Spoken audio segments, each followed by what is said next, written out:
আজকের আলোচনার বিষয় একাদশ শ্রেণীর প্রথম সেমিস্টার ইতিহাস।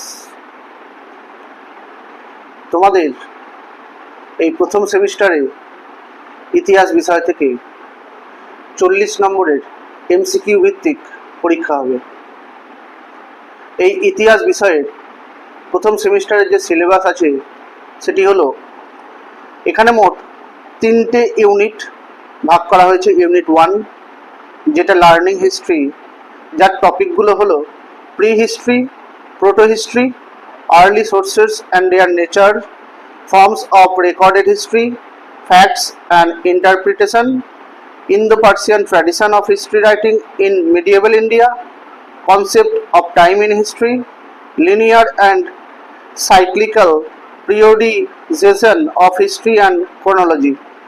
ইউনিট 2 এম্পায়ার্স, এর ওপর ভিত্তি করে যে টপিকগুলো আছে সেগুলি হলো empires across the 3 continents 100 BCE to 1300 CE, introducing the age of empires, dynamics of the Roman Empire, implication of the contact of the Romans with the subcontinental empires, the importance of slavery in the economy, cultural transformation and impact on the slave economy.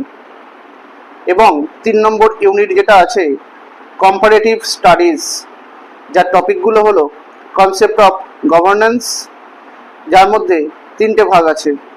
প্রথমটা city states, classical governments, 2 number monarchies from janapadas to mahajanapadas, chiefdoms to kingdoms, আর 3 empires definitions, difference with monarchy, comparative history of empires, the Mauryan empire and the Macedonian empire, Chola administration, Roman empire and the Gupta empire, the Mughal empire and the Ottoman empire.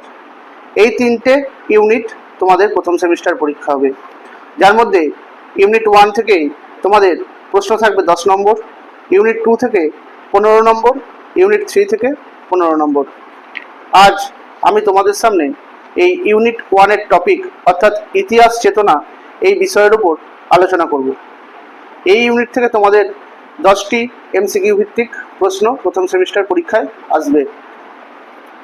এই ইতিহাস চেতনা টপিকটিতে যে সমস্ত গুরুত্বপূর্ণ প্রশ্নগুলো তোমাদের জন্য প্রয়োজন বা যেগুলোর জন্য তোমরা যেগুলো পেলে উপকৃত হবে সেগুলি হলো, প্রথমেই বলা হয়েছে গ্রিক শব্দ হিস্ট্রি। এই হিস্ট্রির অর্থ হলো অনুসন্ধান, গবেষণা, আবিষ্কার। গ্রিক ঐতিহাসিকেরাই প্রথম ইতিহাসের সংজ্ঞা দেওয়ার প্রচেষ্টা করেছিলেন। ঐতিহাসিক বিউরির মতে ইতিহাস হলো প্রকৃত অর্থেই বিজ্ঞান, তার বেশি বা কম নয়। মানব সভ্যতার ইতিহাসকে 3টি যুগে ভাগ করা হয়। 1 নম্বর প্রাচীন যুগ, 2 নম্বর মধ্যযুগ এবং 3 নম্বর আধুনিক যুগ। আজ থেকে প্রায় 36 লক্ষ বছর আগে পৃথিবীতে হোমোস্যাপিয়ান্স বা প্রথম আধুনিক মানুষের আবির্ভাব ঘটেছিল।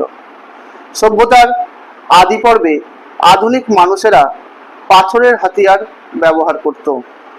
সে যুগে কোনো লিখিত ঐতিহাসিক উপাদান পাওয়া যায় না, তাকে বলা হয় প্রাগৈতিহাসিক যুগ। ফরাসি প্রত্নতত্ত্ববিদ পল তুর্নাল সর্বপ্রথম এই প্রাক ইতিহাস কথাটি ব্যবহার করেছিলেন। প্রাক ইতিহাস কথাটি ইংরেজি ভাষায় প্রথম ব্যবহার করেন ড্যানিয়েল উইলসন। প্রাগৈতিহাসিক যুগকে 3টি প্রস্তর যুগে ভাগ করা হয়: প্রাচীন প্রস্তর যুগ, মধ্যপ্রস্তর যুগ এবং নব্যপ্রস্তর যুগ। প্রাচীন প্রস্তর যুগের সময়সীমা আনুমানিক 26 লক্ষ বছর আগে থেকে শুরু করে 15,000 খ্রিস্টপূর্বাব্দ পর্যন্ত বিস্তৃত। প্রাচীন প্রস্তর যুগের মানুষেরা পাথর ও হাড়ের তৈরি হাতিয়ার ব্যবহার করত। প্রাচীন প্রস্তর যুগের মানুষরা ছিল খাদ্য সংগ্রাহক। পাঞ্জাবের সোয়ান নদী উপত্যকা ও মাদ্রাজে প্রাচীন প্রস্তর যুগের নিদর্শন পাওয়া গিয়েছিল। হাতিয়ারের ক্ষুদ্র আকারের জন্য মধ্যপ্রস্তর যুগকে ক্ষুদ্র প্রস্তর যুগও বলা হয়ে থাকে। মধ্যপ্রস্তর যুগে পশুকে পোষ মানানো শুরু হয়েছিল। ভারতের পাঞ্জাব, রাজস্থান ও গুজরাটে মধ্যপ্রস্তর যুগের নিদর্শন পাওয়া গিয়েছিল। নব্যপ্রস্তর যুগের সময়সীমা 10,000 খ্রিস্টপূর্বাব্দ থেকে 8,000 খ্রিস্টপূর্বাব্দ পর্যন্ত। তবে ভারতের নব্যপ্রস্তর যুগের সূচনা হয়েছিল আনুমানিক 6,000 খ্রিস্টপূর্বাব্দে। নব্যপ্রস্তর যুগের মানুষেরা কৃষি কৌশল আবিষ্কার করেছিলেন। নব্যপ্রস্তর যুগের মানুষেরা খাদ্য সংগ্রাহক থেকে খাদ্য উৎপাদকে পরিণত হয়েছিলেন। আগুনের ব্যবহার ও চাকার ব্যবহার ছিল এই নব্যপ্রস্তর যুগের অন্যতম এক উল্লেখযোগ্য আবিষ্কার। এই নব্যপ্রস্তর যুগে পাথর সাজিয়ে ডোলমেন নামে এক সমাধি নির্মাণ করা হতো। প্রাগৈতিহাসিক গর্ডন চাইল্ড এই নব্যপ্রস্তর যুগকে নব্যপ্রস্তর যুগের বিপ্লব বলে অভিহিত করেছিলেন। নব্যপ্রস্তর যুগে পাথরের পাশাপাশি তামার ব্যবহারও শুরু হয়েছিল। ভারতের মেহেরগড় সভ্যতা নব্যপ্রস্তর সংস্কৃতির সর্বোত্তম নিদর্শন। এই মেহেরগড় সভ্যতার আবিষ্কারক ছিলেন জা ফ্রাঁসোয়া জারিজ। যে যুগে লিপির ব্যবহার শুরু হয়েছিল তাকে বলা হয় প্রায় ঐতিহাসিক যুগ। হরপ্পা সভ্যতায় লিপির প্রচলন ছিল। হরপ্পা সভ্যতায় লিপির আজও পাঠোদ্ধার করা সম্ভব হয়নি। পৃথিবীর সব দেশে একই সময়ে লিপি বা বর্ণমালার আবির্ভাব ঘটেনি। মৌর্য সম্রাট অশোকের শিলালিপি পাঠোদ্ধার করা সম্ভব হয়েছিল, যেটা পাঠোদ্ধার করেছিলেন জেমস প্রিন্সেপ। 326 খ্রিস্টপূর্বাব্দে আলেকজান্ডার ভারত আক্রমণ করেছিলেন। প্রাগৈতিহাসিক ও প্রায় ঐতিহাসিক যুগের ইতিহাসের উপাদানকে সম্পূর্ণভাবে প্রত্নতত্ত্বের ওপর নির্ভরশীল হয়ে থাকতে হয়। ফ্রান্স ও স্পেনের বিভিন্ন গুহাচিত্রের নিদর্শন কিন্তু পাওয়া গিয়েছিল। তার মধ্যে অন্যতম এক উল্লেখযোগ্য গুহাচিত্র যেটা স্পেনে অবস্থিত, আলতামিরা গুহাচিত্র। নব্যপ্রস্তর যুগের কুমোরের চাকা আবিষ্কৃত হয়েছিল। এছাড়াও ছিল পিরামিড। এই পিরামিড হলো মিশরের রাজাদের সমাধি।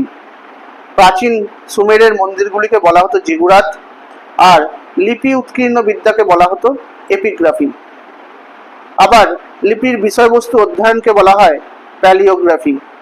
এছাড়াও লিপির মধ্যে আরেকটা উল্লেখযোগ্য ইনফরমেশন কিউনিফর্ম লিপি। এই কিউনিফর্ম লিপি প্রথম দিকে ডান দিক থেকে বাঁ দিকে লেখা হতো। আজ আমি তোমাদের সামনে এইটুকু বিষয় নিয়ে আলোচনা করলাম। বাকি অংশটুকু পরবর্তী ভিডিওতে আলোচনা করব। তোমরা আমার পেজটিকে লাইক করে দেবে, শেয়ার করে দেবে, আর চ্যানেলটিকে নতুন হয়ে থাকলে সাবস্ক্রাইব করে দেবে।